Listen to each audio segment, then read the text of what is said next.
ओम शांति। 25 जून 2023 की अव्यक्त मुरली है।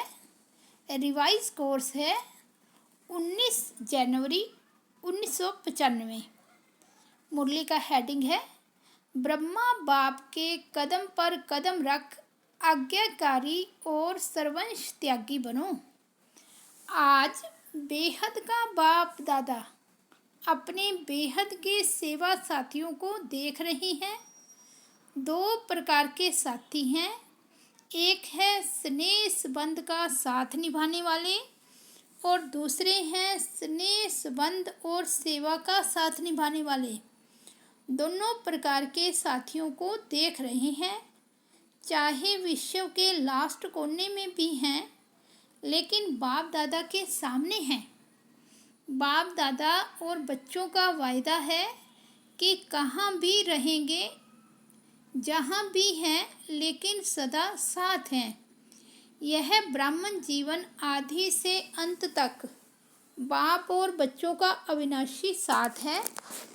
चाहे बच्चे साकार में हैं और बाप दादा आकार निराकार है, लेकिन अलग है क्या? नहीं है ना। तो दूर हो या समीप हो, यह दिल की समीपता साकार में भी समीपता अनुभव कराती है। चाहे किसी भी देश में है, लेकिन दिल की समीपता साथ का अनुभव कराती है। अलग हो नहीं सकते, असंभव है। परमात्म वायदा कभी टल नहीं सकता। परमात्म वायदा भावी बन जाता है, तो भावी टाली नहीं टलेशु। इसलिए सदा समीप हैं, सदा साथी हैं और साथी बन हाथ में हाथ साथ लेते हुए कितने मौज से चल रहे हैं।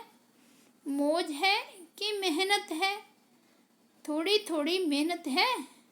जब कोई बात आ जाती है तो बाप किनारे हो जाता है। कोई बात को नहीं लाओ तो बाप नहीं जाएगा। बात बाप को किनारे करती है। जैसे बीच में कोई पर्दा आ जाए तो पर्दा आने से किनारा हो जाता है ना, तो यह बात रूपी पर्दा बीच बीच में आ जाता है। लेकिन लाने वाला कौन? पर्दे का काम है आना और आपका काम क्या है? हटाना या थोड़ा थोड़ा मज़ा लेना। बाप दादा देखते हैं बच्चे कभी कभी बातों में बड़े मज़े लेते हैं, जिससे प्यार होता है। प्यार की निशानी है साथ रहना। साथ रहने का मतलब यह नहीं है कि आबू में रहना। आबू में तो देखो अभी थोड़ी भी संख्या ज़्यादा है तो पानी की मुश्किल हो गई है ना। तो साकार में साथ रहना नहीं, लेकिन दिल से साथ निभाना। अगर दिल से साथ नहीं निभाते तो मधुबन में होते भी दूर हैं और लास्ट देश में रहते भी दिल से समीप हैं, तो वो साथ हैं। इसलिए बाप दादा को दिलाराम कहते हैं, शरीर राम नहीं कहते। तो दिल बाप में है ना। बाप के दिल में आपका दिल है और आपके दिल में बाप का दिल है। तो दिल जाने इस रूहानी साथ को अनुभवी होना कि यहाँ से जाएंगे तो कहेंगे दूर हो गए। नहीं, सदा साथ निभाना। यह कोई भी आत्मा आत्मा से नहीं निभा सकती। एक ही परमात्मा आत्माओं से साथ निभा सकता है और यह परमात्म साथ निभाने का भाग्य आप सभी बच्चों को ही है ना। आज पूरे हॉल में सभी भाई बहनें पट पर बैठे हुए हैं। बाबा कहते बहुत अच्छी सीन लग रही है। बाप दादा को आज की सभा का दृश्य देख करके यादगार याद आ रहा है। यादगार में रुद्रमाला दिखाते हैं, उसमें सिर्फ फेस दिखाई देते हैं, शरीर नहीं दिखाई देते। तो यहाँ से भी सिर्फ फेस ही दिखाई दे रहे हैं, बाकी कुछ नहीं दिखाई देता। तो रुद्रमाला का यादगार दिखाई दे रहा है। एक के पीछे एक बैठे हैं ना, तो शरीर छिप गए हैं, फेस दिखाई दे रहे हैं। यह है स्नेह का प्रत्यक्ष स्वरूप। ब्रह्मा बाप से सभी का स्नेह है, तब तो आए हो ना। और कहलाते भी सभी ब्रह्मा कुमार और कुमारी हो। शिव कुमार शिव कुमारी नहीं कहते। तो ब्रह्मा बाप से ज़्यादा प्यार है ना। और ब्रह्मा बाप का भी सदा बच्चों से प्यार है, तभी तो अव्यक्त होते भी व्यक्त पालना कर रहे हैं। अव्यक्त पालना मिल रही है ना। या आप कहेंगे कि हमने ब्रह्मा बाबा का अनुभव नहीं किया है। ब्रह्मा कुमार कुमारी कहलाते हो तो क्या बिना बाप की पालना के पैदा हो गए? अगर ब्रह्मा बाप की पालना नहीं होती तो आज सिर्फ निराकार बाप की पालना से यज्ञ की रचना और यज्ञ की वृद्धि नहीं होती। डबल फॉरेनर्स को ब्रह्मा बाप की पालना मिलती है ना। तो उन्होंने कहा हाँ जी बाबा। देखो, बाबा ने कहा देखो, फॉरेन में बाप आता है तो इंडिया में नहीं करता होगा क्या? इंडिया वालों की भी तो पालना करता है ना। तो उलाना तो नहीं देते कि बाबा हमने देखा ही नहीं। सदा मिलते, सदा देखते, सदा साथ रहते हैं।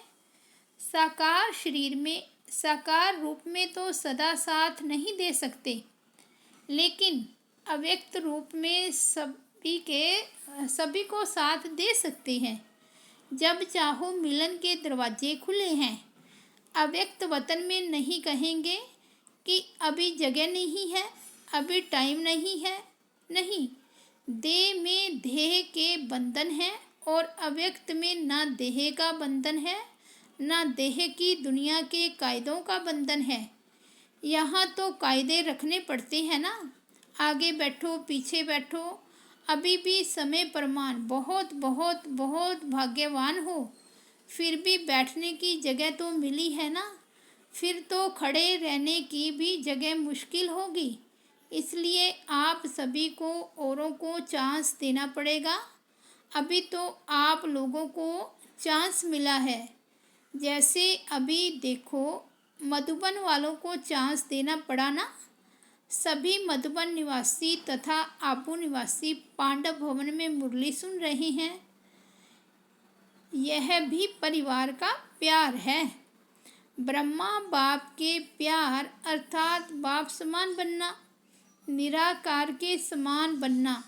वो थोड़े समय का अनुभव करते हो, लेकिन ब्राह्मण अर्थात सदा ब्रह्मा समान ब्रह्मचारी, जो ब्रह्मा बाप का आचरण वो ही सर्व ब्राह्मणों का आचरण अर्थात कर्म।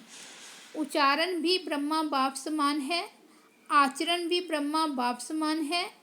जिसको कहते हो फॉलो फादर, तो ब्रह्मा बाप के हर कदम पर कदम रखना, इसको कहा जाता है फॉलो फादर। तो ब्रह्मा बाप ने बाप के श्रीमत पर पहला कदम क्या उठाया? पहला कदम आज्ञाकारी बने। जो आज्ञा मिली उसी आज्ञा को प्रत्यक्ष स्वरूप में लाया। तो चेक करो कि आज्ञाकारी के पहले कदम में फॉलो फादर है। अमृत वेले से लेकर रात तक मनसा वाचा कर्मणा संबंध संपर्क में जो आज्ञा मिली हुई है उसी आज्ञा पर मान चलते हैं। कि कोई आज्ञा पालन होती है और कोई नहीं होती है। संकल्प भी आज्ञा प्रमाण है कि मिक्स है। अगर मिक्स है तो फुल आज्ञाकारी है या अधूरे आज्ञाकारी। हर समय के संकल्प की आज्ञा स्पष्ट मिली हुई है। अमृत वेले क्या संकल्प करना है यह भी स्पष्ट है ना। तो फॉलो करते हो कि कभी परम धाम में चले जाते हो और कभी निद्रा लोक में चले जाते हो। हर कर्म में हर समय कदम पर कदम है। बाप का कदम एक और बच्चों का कदम दूसरा हो तो उसे आज्ञाकारी नहीं कहेंगे ना। चाहे परमार्थ में है चाहे व्यवहार में, दोनों में जो जैसी आज्ञा है वैसे आज्ञा को पालन करना, इसकी परसेंटेज ठीक करो। चेक करना आता है तो पहला कदम आज्ञाकारी बने। इसलिए आज्ञाकारी को सदा बाप की दुआएं स्वतः मिलती हैं और साथ साथ ब्राह्मण परिवार की भी दुआएं हैं। तो चेक करो कि जो भी संकल्प किया, चाहे सब प्रति, चाहे सेवा के प्रति, चाहे स्थूल कर्म के प्रति या अन्य आत्माओं के प्रति, उसमें सबकी दुआएं मिली।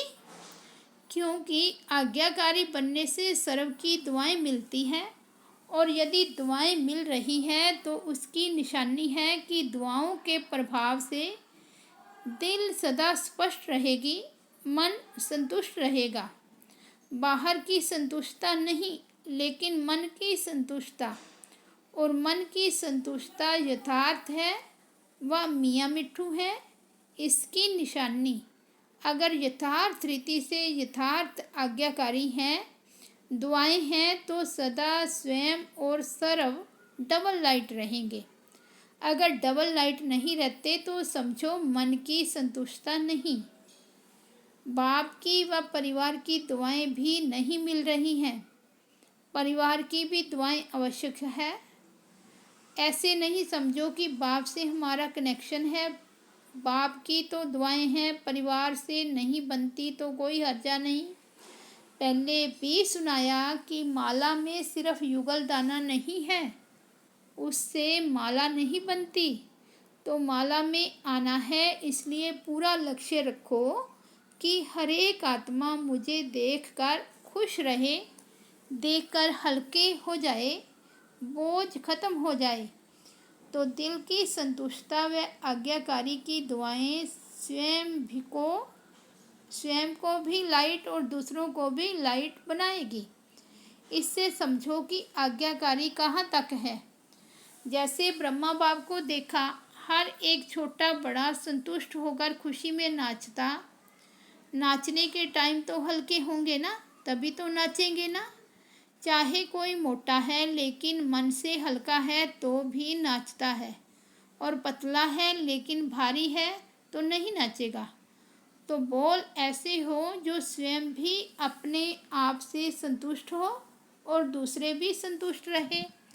ऐसे नहीं हमारा तो भाव नहीं था, लेकिन हमारी भावना तो नहीं थी, लेकिन भाव और भावना पहुंचती क्यों नहीं। अगर सही है तो दूसरे तक वाइब्रेशंस क्यों नहीं जाता है, कोई तो कारण होगा ना। तो चेक करो दुआओं के पात्र कहाँ तक बने हैं। जितना अभी बाप और ब्राह्मण आत्माओं की दुआओं के पात्र बनेंगे, उतना ही राज्य के पात्र बनेंगे। अगर अभी ब्राह्मण परिवार को संतुष्ट नहीं कर सकते तो राज्य क्या चलाएंगे, राज्य को क्या संतुष्ट करेंगे। क्योंकि ब्राह्मण आत्माएं आपकी रॉयल फैमिली बनेंगी, तो जो फैमिली को संतुष्ट नहीं कर सकते वो प्रजा को क्या करेंगे। संस्कार तो यहाँ भरना है ना, कि वहाँ योग करके भरेंगे, यहाँ ही भरना है। अगर वर्तमान ब्राह्मण जीवन में कारण का निवारण नहीं कर सकते, कारण कारण ही कहते रहते हैं, तो जहाँ कारण है वहाँ निवारण शक्ति नहीं है। अगर परिवार में निवारण शक्ति नहीं तो विश्व के राज्य को क्या निवारण करेंगे। क्योंकि आपके राज्य में हर आत्मा सदा निवारण स्वरूप है, वहाँ कारण होंगे क्या। जैसे अभी राज्यसभा में कारण बताते हैं, यह कारण है, यह कारण है, यह कारण है, वहाँ ऐसे राज्य दरबार होगी क्या। वहाँ तो सिर्फ खुश खिराफत पूछेंगे। सिर्फ दरबार नहीं है लेकिन बहुत अच्छा मिलन है। तो कारण कह कर के अपने को दुआओं से वंचित नहीं करो। ब्रह्मा बाप ने कारण को निवारण किया, इसलिए नंबर 1 हुआ। बाप दादा के पास सभी के कारणों के फाइल ही इकट्ठे होते हैं। सभी के फाइल हैं, किसका छोटा किसका बड़ा फाइल है। तो अभी भी फाइलें रखनी है, फाइल बढ़ाते रहना है, फाइल बढ़ाते रहना है। या रिफाइन होना है तो आज से फाइल सब खत्म कर दे। फिर दूसरा नया फाइल तो नहीं रखना पड़ेगा। अगर नया फाइल रखा तो फाइन पड़ेगा।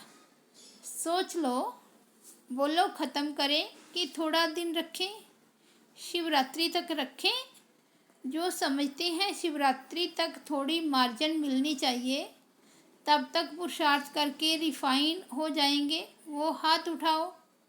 अच्छा है, हिम्मत रखना भी अच्छी बात है, लेकिन सिर्फ अभी हिम्मत नहीं रखना। ऐसे तो नहीं बाप दादा के सामने थे तो हिम्मत थी, नीचे उतरे तो थोड़ी हिम्मत कम हो गई, और अपने देशों में गए तो और कम हो गई, कोई बात आई तो और कम हो गई। ऐसे तो नहीं करेंगे। देखो, जब कोई भी कारण सामने आता है और कारण के कारण हिम्मत कम होती है, कमजोरी आती है, और जब वो बात समाप्त हो जाती है तो अपने ऊपर शर्म आती है ना, अपने ऊपर ही संकोच होता है कि यह अच्छा नहीं किया, यह अच्छा नहीं हुआ करके, और फिर पश्चाताप करें। यह तो आपकी प्रजा का काम है या आपका है। पश्चाताप वाले क्या राजा बनेंगे? तो सोचो, साक्षी स्थिति के सिंहासन पर बैठ जाओ और अपने आप को ही जज करो। अपना जज बनना, दूसरे का जज नहीं बनना। दूसरे का जज बनना सभी को आता है। दूसरे का जज बहुत जल्दी बन जाते हैं और अपना वकील बन जाते हैं। तो साक्षीपन के सिंहासन पर अपने आप का निर्णय बहुत अच्छा होगा। सिंहासन के नीचे रहकर जज करते हो तो निर्णय अच्छा नहीं होता। सेकंड में तख्तनशीन बन जाओ। यह स्थिति आपका तख्त है। यथार्थ सहज निर्णय का तख्त यह साक्षीपन की स्थिति है। साक्षी नहीं होते हैं तो दूसरे की बात, दूसरे की चलन वो ज़्यादा सामने आती है, अपनी नहीं आती। अगर साक्षी होकर देखेंगे तो अपनी भी नज़र आएगी, दूसरे की भी नज़र आएगी, और जजमेंट जो होगी वो यथार्थ होगी, नहीं तो यथार्थ नहीं होती। बाप दादा ने पहले भी सुनाया था कि ड्रामा में जो भी बातें आती है उन बातों में बहुत अच्छा अकल है, लेकिन कभी कभी ब्राह्मण बच्चों में अकल थोड़ा कम हो जाता है। बात आती है और चली जाती है, लेकिन ब्राह्मण बच्चे बात को पकड़ कर बैठते हैं। बात रुकती नहीं, चली जाती है, लेकिन स्वयं बात को नहीं छोड़ते। तो बातों में अकल ज़्यादा हुआ या ब्राह्मणों में? बातें अकल वाली हुई ना। कई बच्चे कहते हैं 2 दिन से यह बात चल रही है, 2 घंटे से बात चली, और 2 घंटे में गुआया कितना, 2 दिन में गुआया कितना। तो अकल वाले बनो। अच्छा, चारों ओर के सर्व बाप दादा के स्नेह को प्रत्यक्ष करने वाले, फॉलो फादर करने वाले श्रेष्ठ आत्माएं, सदा बाप दादा के कदम पर कदम रखने वाले आज्ञाकारी श्रेष्ठ आत्माएं, सदा दृढ़ संकल्प द्वारा ब्रह्मा बाप समान सर्वंश त्यागी विशेष आत्माएं, सदा सपूत बन हर समय सबूत देने वाले सुपात्र आत्माओं को बाप दादा का याद प्यार और नमस्ते। हम रूहानी बच्चों की रूहानी बाप दादा को याद प्यार और नमस्ते। आज का वरदान है, ब्रह्मा बाप के कदम पर कदम रख, हद को बेहद में समाने वाले बेहद के बादशाह भव। फॉलो फादर करना अर्थात मेरे को तेरे में समाना, हद को बेहद में समाना। अभी इस कदम पर कदम रखने की आवश्यकता है। सबके संकल्प, बोल, सेवा की विधि बेहद की अनुभव हो। सब परिवर्तन के लिए हद को सर्ववंश सहित समाप्त करो। जिसको भी देखो वह जो भी आपको देखे, बेहद के बादशाह का नशा अनुभव हो। सेवा भी हो, सेंटर्स भी हो, लेकिन हद का नाम निशान न हो, तब विश्व के राज्य का तब विश्व के राज्य का तखत प्राप्त होगा। सेवा भी हो, सेंटर्स भी हो, लेकिन हद का नाम निशान न हो, तब विश्व के राज्य का तखत प्राप्त होगा। स्लोगन है, अपनी ख्यालात आलीशान बना लो तो छोटी छोटी बातों में टाइम वेस्ट नहीं जाएगा। अच्छा, ओम शांति।